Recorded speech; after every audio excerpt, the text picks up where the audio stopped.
وظیفہ ہے سورۃ کوثر، اور سورۃ کوثر کی جو آخری آیت ہے وہ ہر وقت کی ضرورت تھی، آج کے وقت کی اشد ترین ضرورت۔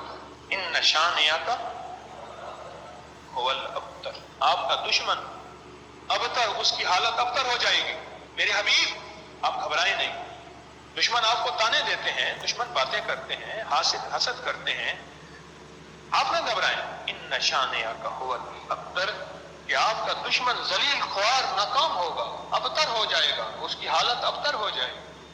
اور وہ دشمن جادو ہے، جنات ہے، اثرات ہیں، بندشیں ہیں، حسد ہے، کینہ ہے، بغض ہے، نظر بد ہے، وہ کسی شیطانی شکل میں ہے، وہ کسی روح کی شکل میں ہے، وہ ہنومان ہے، وہ کوئی کالی دیوی ہے، وہ کچھ چیز ہے، وہ کالا جادو ہے، وہ چوڑے ہیں، وہ کوئی بھی شکل میں ہے دشمن۔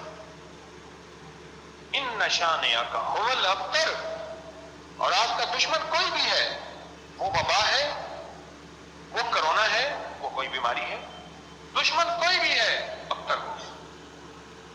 یاد رکھیے گا سورۃ کوثر پڑھنے والا، میں حضرت علی المرتضی، حضرت علی کرم اللہ وجہ الکریم، اور حضرت علی حیدر کرار، اور حضرت علی شیر خدا، میں ان کی موتی آج آپ کو دے رہا ہوں جو ساری زندگی کائنات کو موتی ملتے رہے، یہ بھی انہی کی برکتوں کے موتی ہیں۔ ساری زندگی اگر خوشحال رہنا چاہتے ہیں، زندگی میں ایک سال چپ کر کے سورۃ کوثر کا ساتھ طے کر لیں۔ یہ سورۃ کوثر کا ساتھ ہے۔ سورۃ کوثر کو بے اولادی کے لیے بڑی طاقتور چیز اور بیٹوں کے لیے بڑی طاقتور چیز، کیونکہ سورۃ کوثر تو آئی ہی اس لیے تھی کہ میرے حبیب آپ کیوں پریشان ہوتے ہیں؟ انا اعطیناک الکوثر، ہم نے تو آپ کو کوثر، دنیا کی بھی آخرت کی بھی خزانے دیے، آپ بانٹتے جائیں۔